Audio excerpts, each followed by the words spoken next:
अरहंतादिम जो विद्यादि सागर सुधी जो विद्यादि सागर सुधी गुरु हैं हितैषी शुद्धात्म में निरत नित्य हितोपदेशी वे पाप ग्रीष्म ऋतु में जल हैं सयाने पूजूंगे सतत केवल ज्ञान पाने पूजूंगे सतत केवल ज्ञान पाने। बोले भगवान महावीर स्वामी की, आचार्य कुंद कुंद स्वामी की, आचार्य गुरुवर विद्यासागर मुनि महाराज की।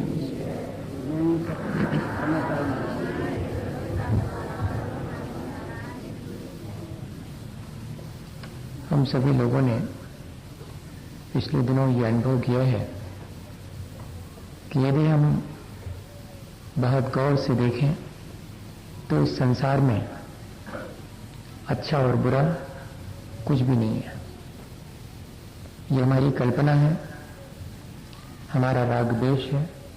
जिन चीज़ों में हमारा राग होता है वे चीज़ें हमें अच्छी जान पड़ती हैं, इष्ट मालूम पड़ती हैं, और जिन चीज़ों में हमारा द्वेष होता है वे चीज़ें हमें अनिष्टकारी और बुरी जान पड़ती हैं।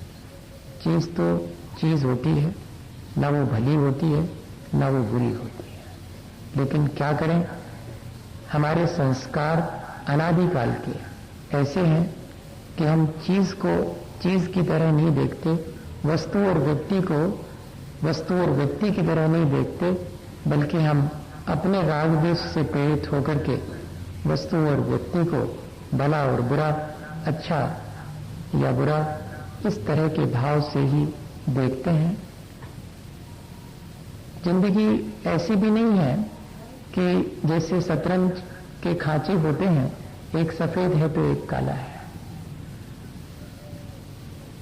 सब लोगों के जीवन में हमेशा सुख के बाद दुख, दुख के बाद सुख, ऐसा कोई क्रम हो, ऐसा भी नहीं है। जिसे हम आज अपना मित्र मान रहे हैं वो कल हमारा शत्रु हो सकता है, और जिसे हम आज अपना शत्रु मान रहे हैं वो कल हमारा मित्र हो सकता है।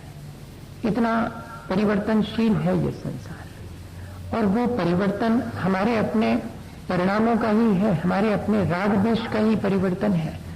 जैसा हमारे मन में भाव होता है वैसा हम इस संसार में चीजों को और व्यक्ति को देख लेते हैं।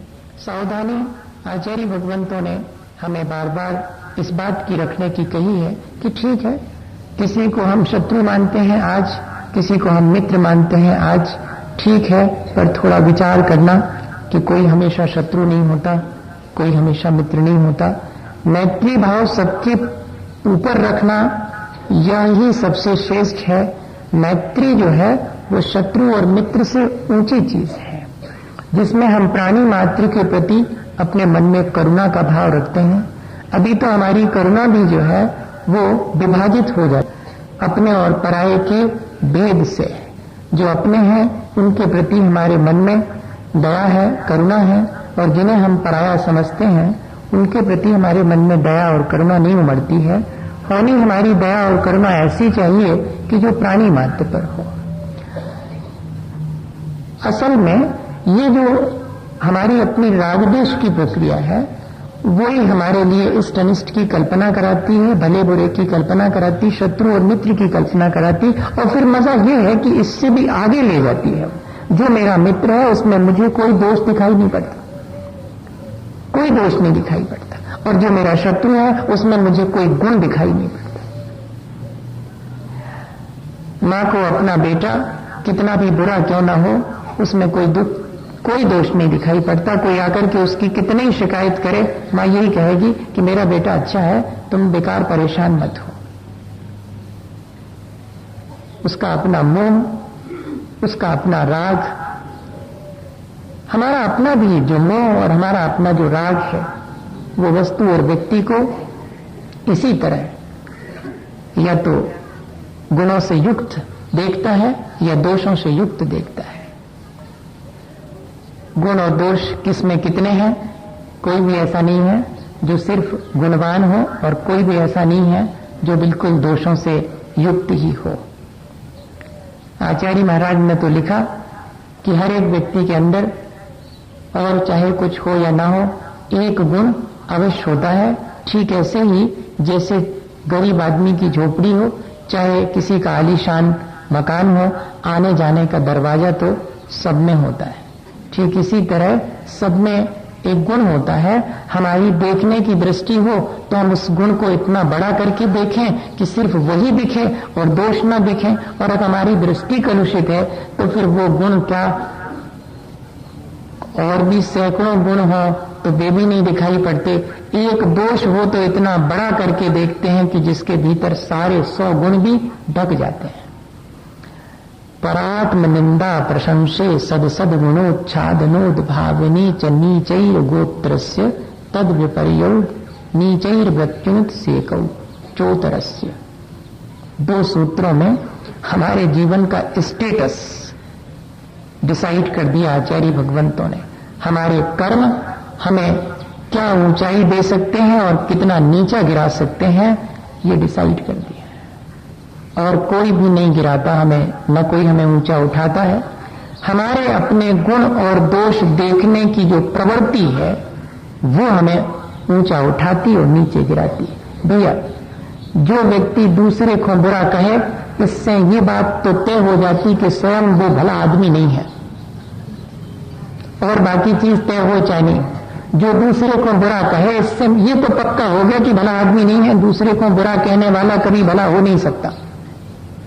और जो दूसरे को भला कहे, इससे ये तय हो गया कि स्वयं तो भला है, दूसरा भला हो गए या न हो गए वो अपनी जाने। आचार्य भगवंत इसी बात को सूत्र में कह रहे हैं कि परात्म निंदा प्रशंसे, दूसरे की निंदा करना और अपनी प्रशंसा करना। सदसद गुणोच्छादनोद भावने च, और इतना ही नहीं, दूसरे के विद्यमान गुणों को ढकना और अपने अविद्यमान गुणों का डिंडोरा पीटना। क्या? दूसरे की निंदा करना, अपनी प्रशंसा करना, दूसरे के विद्यमान गुणों को भी ढक लेना, प्रकट नहीं होने देना, और अपने अविद्यमान जो अपने भीतर है ही नहीं गुण, उनका डिंडोरा पीटना। ये सब बातें, ये सारे कर्म हमें कहां ले जाते हैं? नीच गोत्र की तरफ ले जाते हैं। और नीच गोत्र का बंध मिथ्यात्व के साथ होता है। सबसे पहले दृष्टि की निर्मलता नष्ट होगी, फिर बाद में हमें साथ में नीच गोत्र का बंध होगा। जितने पशु हैं, एक इंद्री से लेकर के असंगी पंचेंद्री तक तो पशु हैं ही, और जो संगी पंचेंद्री हैं उनमें भी एकमात्र नीच गोत्र का ही उदय चलता। ध्यान रखना, मनुष्य में नीच गोत्र और उच्च गोत्र दोनों हो सकते हैं। क्या कहलाता है ये नीच गोत्र उच्च गोत्र? जिस कुल में, जिस जाति में उत्पन्न होने पर धर्म की परंपरा जहां चलती हो, अभक्ष भक्षण ना होता हो, मद्य मधु मांस का सेवन ना होता हो, जो लोक में निंदनीय ना हो, ऐसे कुल को उच्च कुल कहते हैं। शेष सब नीच कुल है। जहां धर्म की परंपरा नहीं है, जहां सदाचरण नहीं है, जहां लोक निंद कार्य किए जाते हैं, ऐसे परिवार में उत्पन्न होना ये अपने नीच गोत्र का उदय है। और वो नीच गोत्र बंधता कैसे है ये दे दिया। एक सूत्र में 4 बातें लिख दी। परात्म निंदा प्रशंसे, दूसरे की निंदा करते रहना और अपनी बड़वारी करते रहना, अपना बड़प्पन हमेशा बताते रहना। दूसरे की निंदा मतलब दूसरे के दोषों को प्रकट करना, होने पर और नहीं होने पर दोनों कह रहे हैं। दूसरे के होने, दोष होने पर भी उन्हें प्रकट करना, यह भी नीच गोत्र का बंध है। और जो दोष नहीं है उनको प्रकट करना, सो तो है ही। जो दोष उसके भीतर है उनको भी प्रकट नहीं करना, तब जाकर के काम बनेगा उच्च गोत्र का।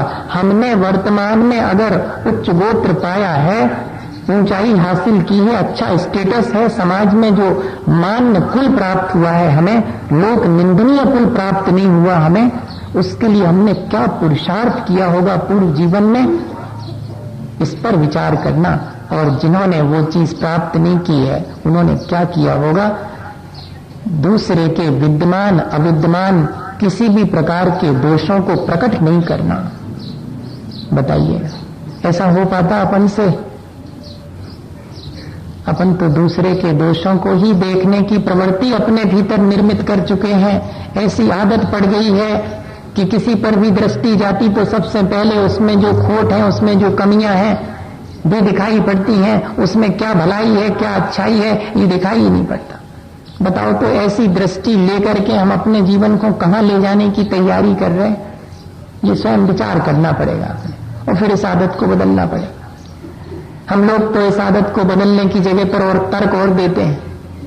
एक व्यक्ति चला जा रहा था रास्ते से, सामने जो है दूसरा और थोड़े आगे जा रहा था, एक केले का छिलका पड़ा था, उस पर वो पैर पड़ा, उसका फिसल गया, गिर गया तो हंसना शुरू कर दिया जो पीछे था। सामान्य सी बात है, कोई अगर फिसल करके गिर जाए तो दूसरे को मौका मिलता हंसने का, लेकिन वो ये भूल गया कि एक छिलका और पड़ा है वहीं पर, सो इनका भी उसी पर पैर पड़ा और ये भी गिरे। अब गिरे तो सब लोग हंस रहे, तो मालूम इन्होंने क्या तर्क दिया कि अच्छा किया भगवान जो मैंने पहले दूसरे के गिनने पर हंस लिया, अब तो मैं हंस ही नहीं सकता, अब तो लोग हंसेंगे मेरे ऊपर, अच्छा हुआ मैंने पहले हंस लिया। बताइए दूसरे पर हंसने को भी हम ठीक मान रहे हैं कि हमने अच्छा ही किया है जो पहले हंस दिया, क्योंकि फिर तो हमें गिरना ही है और फिर तो लोग हंसेंगे, हम तो नहीं हंस पाएंगे। ये हम लॉजिक दे रहे हैं। दूसरा हमारी बुराई करेगा ही, इससे पहले हम उसकी कर लेना, सीधी सीधी बात, उसकी बुराई करके मजा ले लें, फिर बाद में अपनी बुराई करवाने के लिए तैयार रहें। ये इस तरह से हमने संसार में आदत डाल ली है। सोचें हम कि यदि दूसरे को हम बेईमान कहें और दूसरा हमें बेईमान कहे तो बताइएगा ईमानदार तो कोई भी नहीं रह जाएगा। लेकिन इतनी छोटी सी बात अपन के समझ में नहीं आती है। और इतना ही नहीं, एक बार जब दोष देखने की आदत पड़ जाती है तो संस्कार इतना गहरा हो जाता है कि फिर अपने दोष दिखाई नहीं पड़ते। ये ध्यान रखना।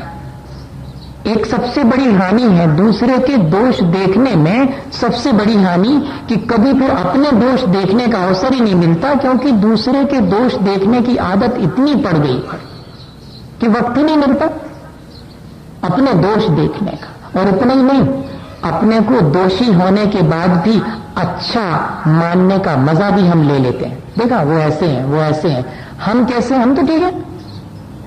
ठीक नहीं होने के बाद भी अपने ठीक होने का भ्रम पैदा हो जाता है।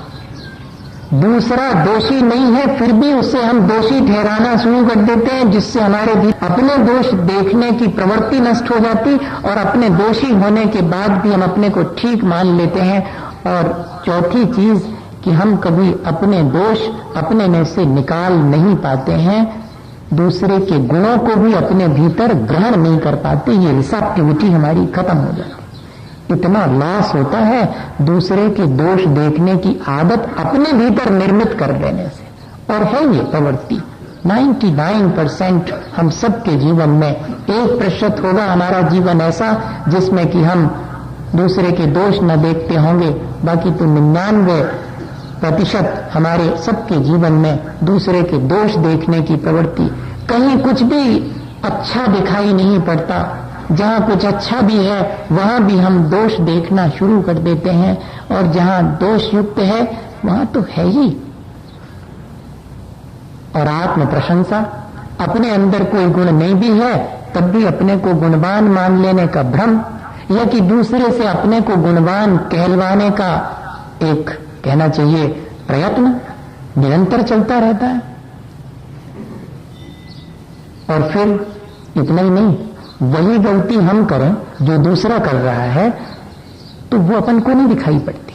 यही की एक घटना है, अचानक मुझे एक वो कटिंग मिल गई, उसमें मैंने पढ़ ली। जयपुर में कोई मंदन भट्ट हुए हैं यहाँ पर बहुत पहले, उनके जीवन की। वे किसी राजा के दरबार में कवि रहे हैं और इतने प्यारे व्यक्ति थे कि राजा अगर किसी से नाराज हो जावे तो राजा को समझा बुझा करके और उस व्यक्ति के प्रति जिसके प्रति नाराज हुए हैं क्षमा दिलवा देते थे।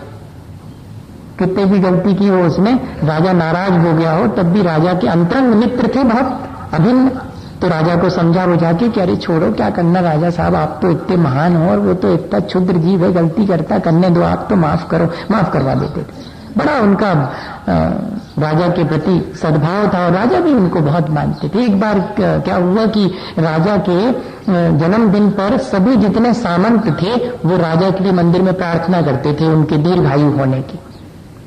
तो एक सामंत ने ईर्षावश, ये ईर्षा नाम की चीज जो ना कराए सो कम है, हाँ ये सबके भीतर है। उसमें लिखा है आत्मानुशासन में, jealous is the last weakness of a saint।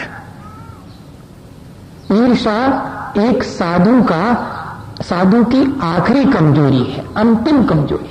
श्रावकारक तो छोड़ो, गृहस्थ तो छोड़ो, आत्मानुशासन में गुणभद्र आचार्य लिख रहे हैं कि एक साधु की भी अंतिम कमजोरी अगर है, सज्जन पुरुष की भी, मुनिजनों की भी कह रहे हैं, साधुओं की अंतिम कमजोरी है तो ईर्षा है। और वर्नाश शाह से जब पूछा गया था कि what is the cause of first world war, तो उन्होंने क्या उत्तर दिया था? एक ही कारण था, जेलसी। जब उनसे पूछा गया कि सेकंड वर्ल्ड वॉर का क्या कारण था, तो उन्होंने कहा दो कारण थे, जेलसी एंड जेलसी।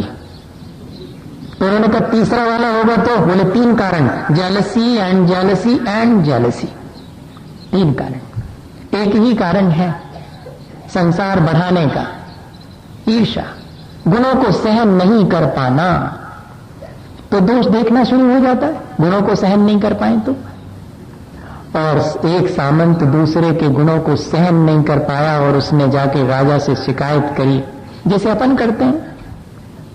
वो कोई कहानी है, ये तो जीवन में भी अपन देखते हैं। तो क्या शिकायत करी कि ये जो सामंत है वो आपकी दीर्घायु की कामना नहीं करता, मंदिर में बैठ करके भगवान के सामने उसकी एकाग्रता नहीं रहती, यहां वहां देखता रहता, अच्छे मन से वो आपके लिए प्रार्थना नहीं करता। ऐसी शिकायत कर दी, बस राजा तो राजा होते हैं, आगे उनको सनक, ठीक है, राज दरबार में और राजमहल में आना इसका बंद, बाहर कर दो इसको, ऐसा आदेश जारी करने की मंत्रियों को आज्ञा दे दी।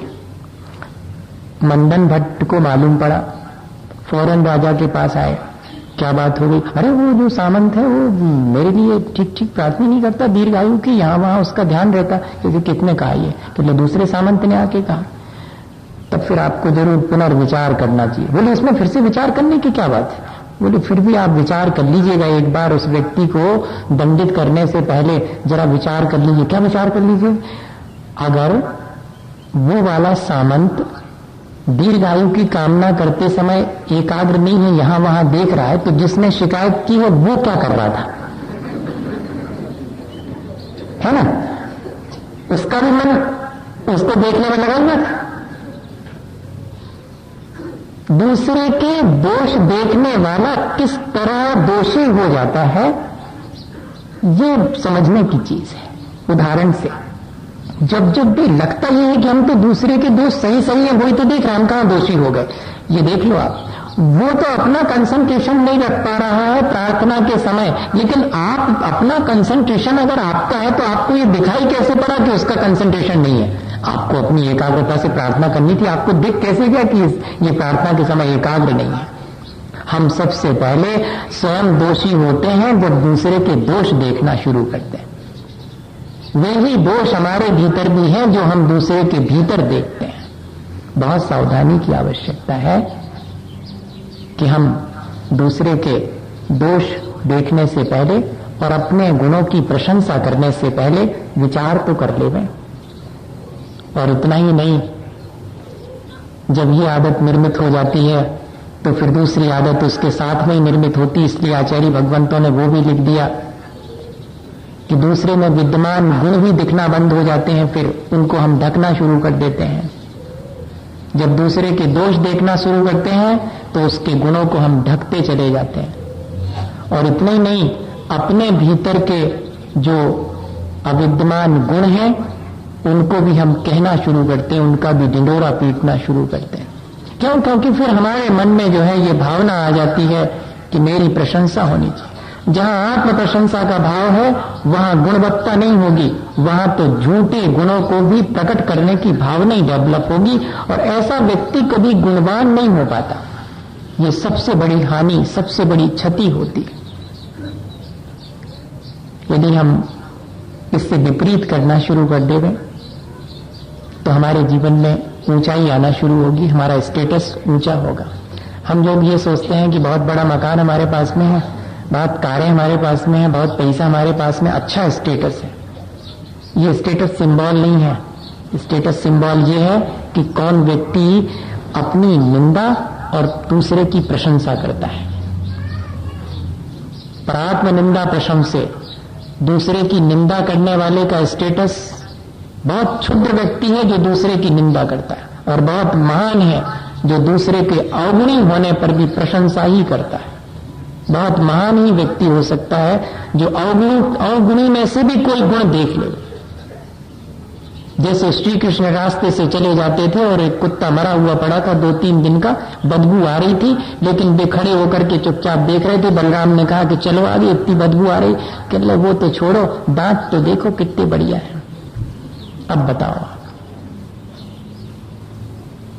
ये हमारे जीवन में भी चीजें आ सकती हैं। हम सोचते हैं कि बाह्य व्यक्तित्व ऊंचा होने से हमारा स्टेटस बढ़ जाएगा। नहीं, अंतरंग में इतनी ऊंचाई होनी चाहिए कि अवगुणी के भीतर भी कोई एकाध गुण देख सके हम और उसकी प्रशंसा कर सके, और अपने भीतर सैकड़ों गुण होने के बाद भी अपना एकाध दोष देख करके अपनी निंदा कर सके। ये भैया हम कछु विशेष नहीं है, हमारे में तो बहुत से अवगुण हैं। ऐसा कहने का साहस बहुत कठिन है। अपने एकाध अवगुण को भी नहीं छिपाना और दूसरे के सारे अवगुणों को छिपाकर एकाध भी गुण हो तो उसकी प्रशंसा करना, ये है ऊंचे होने की विद्या। अगर हम आज अपने को बहुत ऊंचा और अच्छे कुल का मानते हैं तो हमने पहले ऐसा ही कुछ करा होगा, इतने बढ़िया विचार हमारे रहे होंगे, और आज भी अगर ऐसे अच्छे विचार हमारे हैं तो ठीक है, निश्चिंत रहे, हमारा भविष्य बहुत ऊंचा है। और अन्यथा यदि हमारे विचार घटिया हो गए हैं कि हम दूसरे की निंदा में रुचि लेते हैं और अपनी प्रशंसा में रुचि लेते हैं, हमेशा ये कान दूसरे की निंदा सुनने और अपनी प्रशंसा सुनने को तत्पर रहते हैं, हमेशा ये आंखें दूसरे के दोष देखने और अपने गुण देखने में लगी रहती हैं, तो समझना ये आंख और कान दोनों हमारा कोई ज्यादा फायदा नहीं कर रहे हैं, उल्टे हमें नीचे जाने की तैयारी कर रहे हैं। मैंने पर्वत की चोटी से नीचे खड़े होकर कहा कि जब तक मैं इस पर्वत पर नहीं पहुंचा तभी तक ये पर्वत ऊंचा है। तो पर्वत बोला कि अरे, मैं तो किसी के सिर पर पैर रखकर ऊंचा नहीं हुआ। तब फिर मुझे अपनी गलती का एहसास हुआ और मेरा माथा पर्वत के चरणों में झुक गया। तब मेरे झुके हुए माथे को देखकर पर्वत ने कहा कि ये तो मेरे शिखर से भी ज्यादा ऊंचा हो गया, क्योंकि मुझे तो झुकना आता ही नहीं है। भैया, झुकने से हम सोचते हैं कि नीचे हो जाएंगे, जो झुकता है वो ही ऊंचा उठता है। नीचैर वृत्ति, उच्च गोत्र के लिए कारण बताई आचार्यों ने, सूत्र में लिखा नीचैर वृत्ति अर्थात जो हमेशा विनम्र वृत्ति रखता है, हमेशा झुकने की प्रवृत्ति रखता है, एडजस्ट करके चलता है, कॉम्प्रोमाइज करता है, निराग्रही जिसका दृष्टिकोण है, वो व्यक्ति हमेशा जीवन में, वर्तमान में भी और भविष्य में भी ऊंचाई को ही छूता है। और अनुत्सेक का मतलब होता है जिसको मन में कोई अहंकार नहीं है, निरअहकार। आप निंदा करो तो, प्रशंसा करो तो, दोनों स्थितियों में आप गुणों की प्रशंसा करो तब भी कोई अहंकार नहीं, और गुणों की निंदा करो तब भी कोई मलिनता नहीं, सहज रूप से जो निरहंकार होकर अपना जीवन जीता है। ऐसा अपन ने करा होगा पहले, ऐसा नहीं सोचना कि हमने नहीं किया होगा।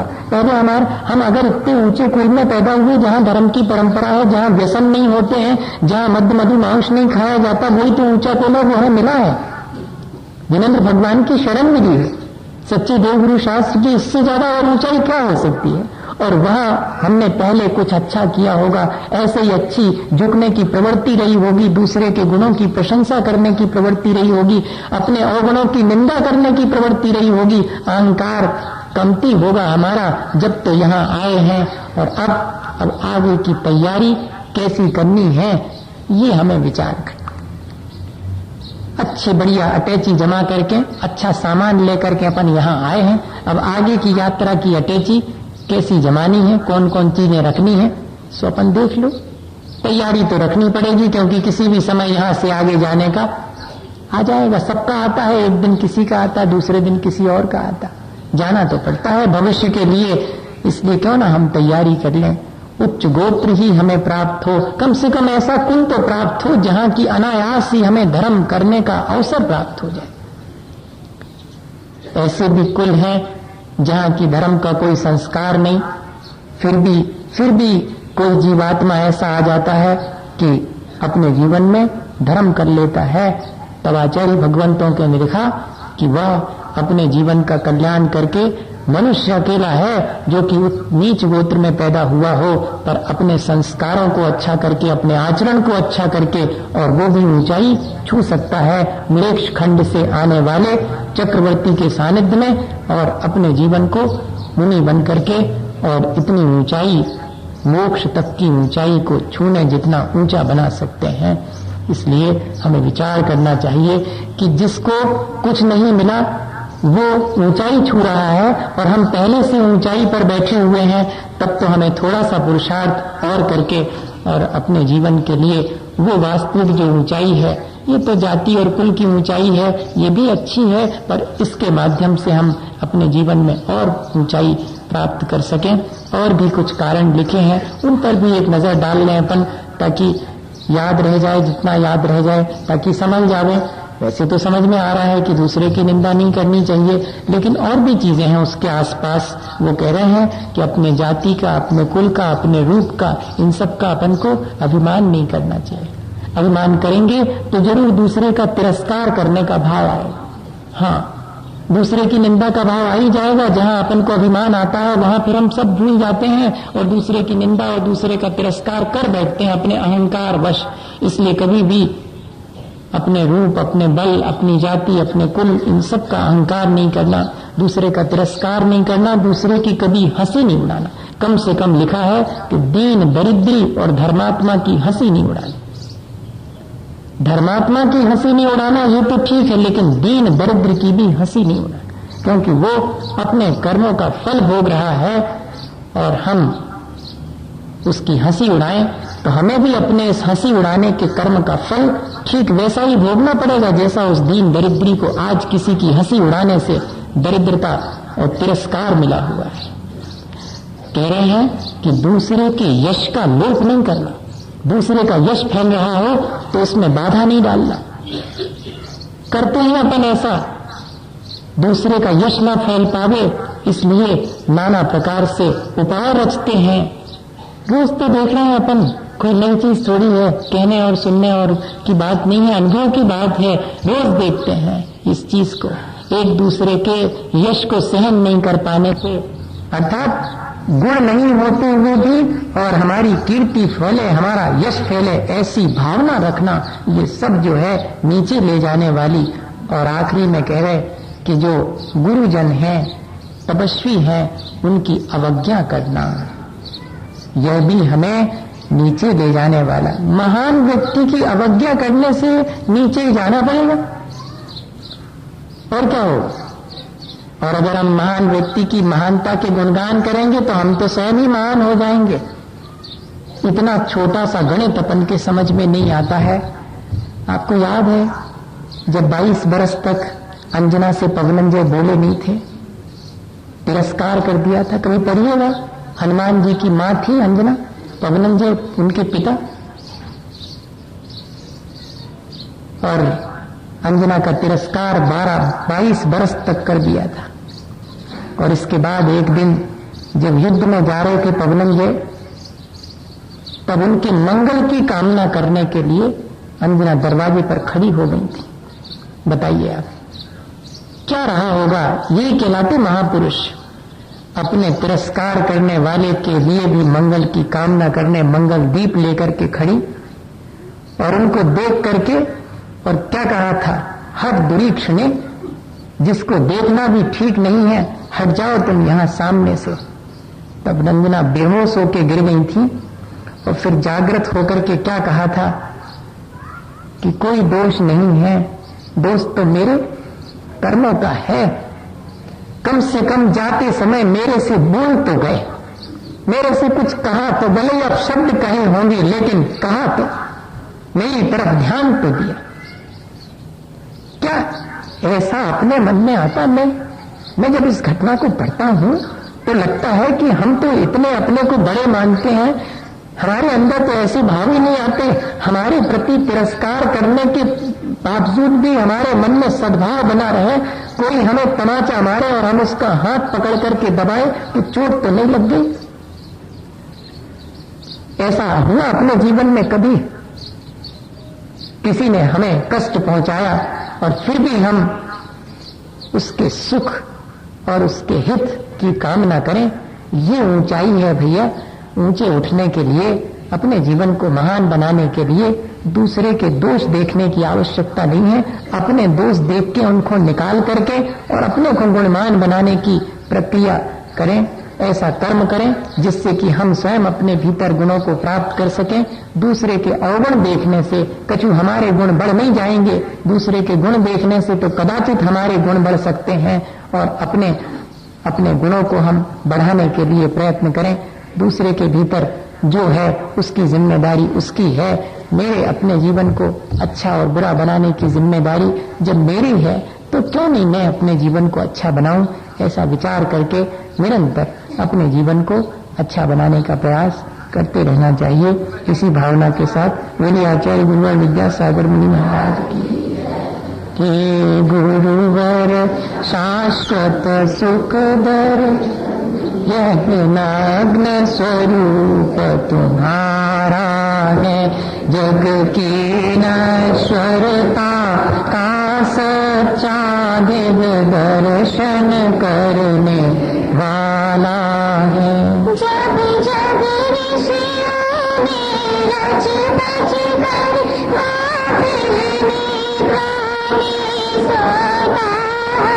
अथवा वह शिव के निष्कंटक पथ में विषकंटक बोताओ।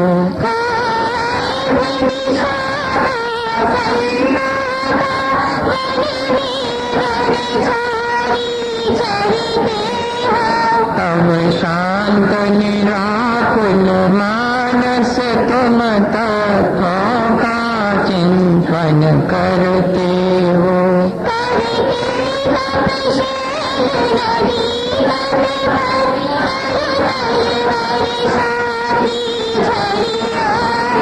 समतारस पान किया करते, सुख दुख दोनों की घड़ियों में।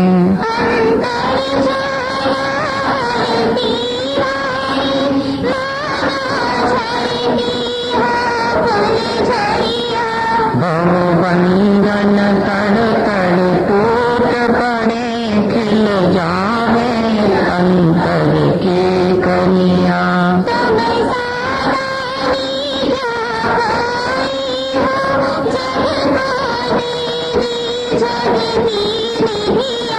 दिन रात लुटाया करते हो सम की अविनश्वर बलियां।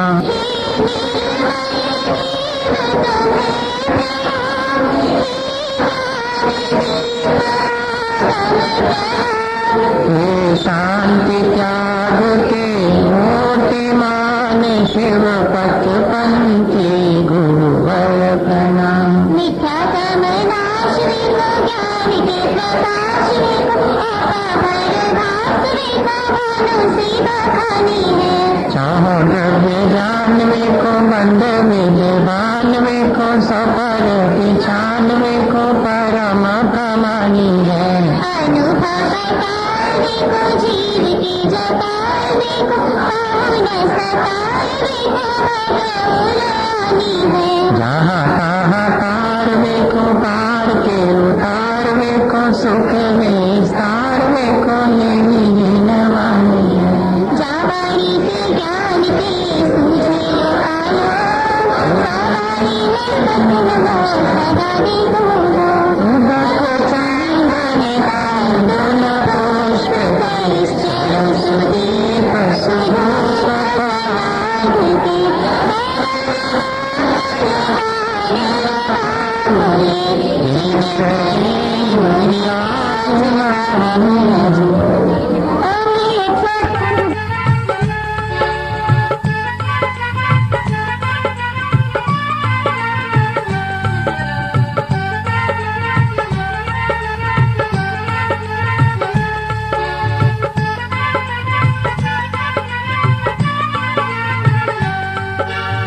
इस जन्म में ना सही पर भव में मिलता है।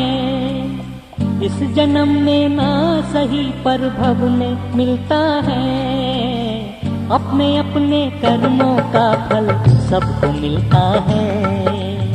अपने अपने कर्मों का फल सबको मिलता है। इस जन्म में ना सही पर भव में मिलता है। इस जन्म में ना सही पर भव में मिलता है। अपने अपने कर्मों का फल सबको मिलता है। अपने अपने कर्मों का फल सबको मिलता है।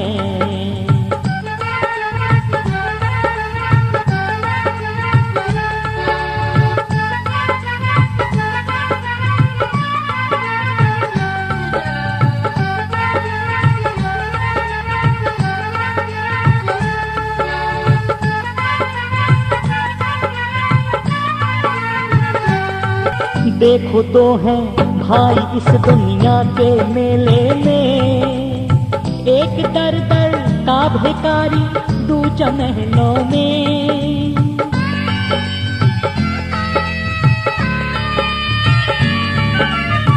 देखो दो हैं भाई इस दुनिया के मेले में। एक दर दर का भिखारी दूजा महलों में। एक से पैदा हुए पर भाग्य बदलता है। एक से पैदा हुए पर भाग्य बदलता है। अपने अपने कर्मों का फल सबको मिलता है। अपने अपने कर्मों का फल सबको मिलता है।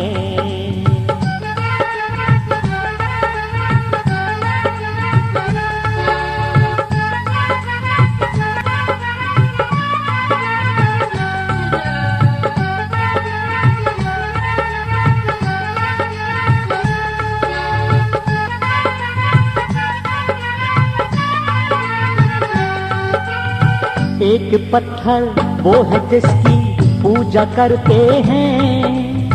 एक पत्थर वो भी है हम जिस पर चलते हैं।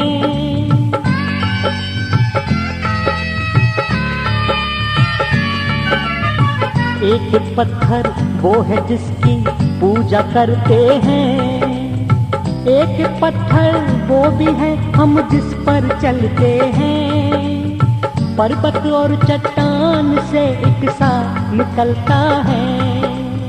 पर्वत और चट्टान से एक सा निकलता है। अपने अपने कर्मों का फल सबको मिलता है। अपने अपने कर्मों का फल सबको मिलता है।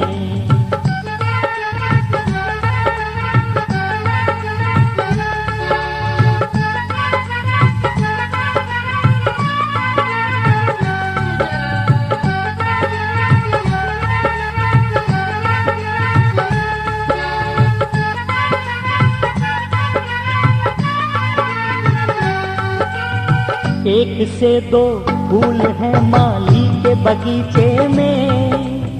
एक चढ़ता देवता को दूजा अर्थी में।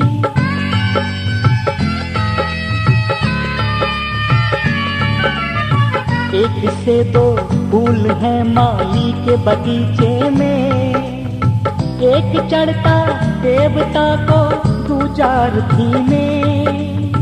एक सी खुशबू लिए एक साथ खिलता है, एक सी खुशबू लिए एक साथ खिलता है। अपने अपने कर्मों का फल सबको मिलता है, अपने अपने कर्मों का फल सबको मिलता है।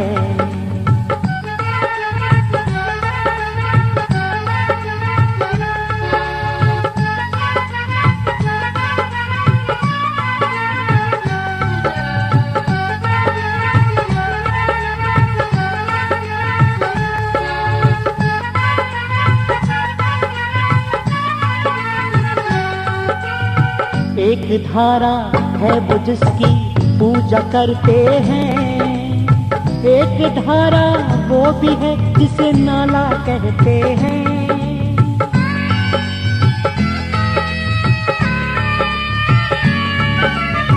एक धारा वो है जिसकी पूजा करते हैं, एक धारा वो भी है जिसे नाला कहते हैं। दोनों है पानी की धारा, फर्क इतना है। दोनों है पानी की धारा, फर्क इतना है। अपने अपने कर्मों का फल सबको मिलता है, अपने अपने कर्मों का फल सबको मिलता है। इस जन्म में ना सही पर भव में मिलता है, इस जन्म में ना सही पर भव में मिलता है। अपने अपने कर्मों का फल सबको मिलता है, अपने अपने कर्मों का फल सबको मिलता है।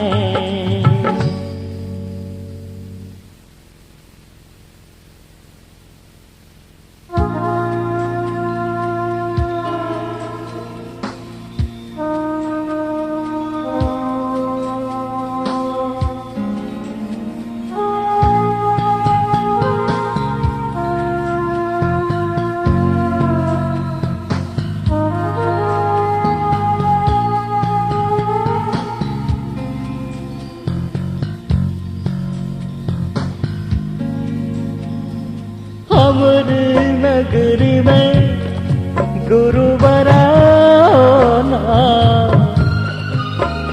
हो, हमरी नगरी में गुरु बराना। लेके संग साथ में आओ ना,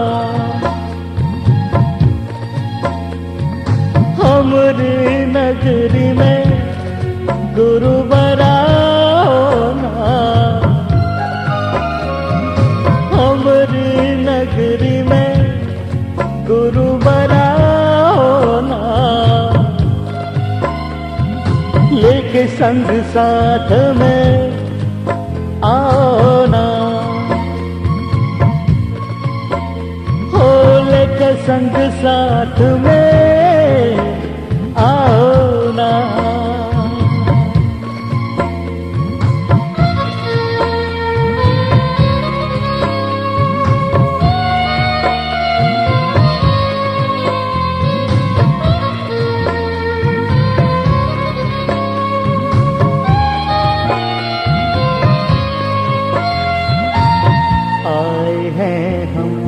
श्रद्धा लेके चरणों में श्री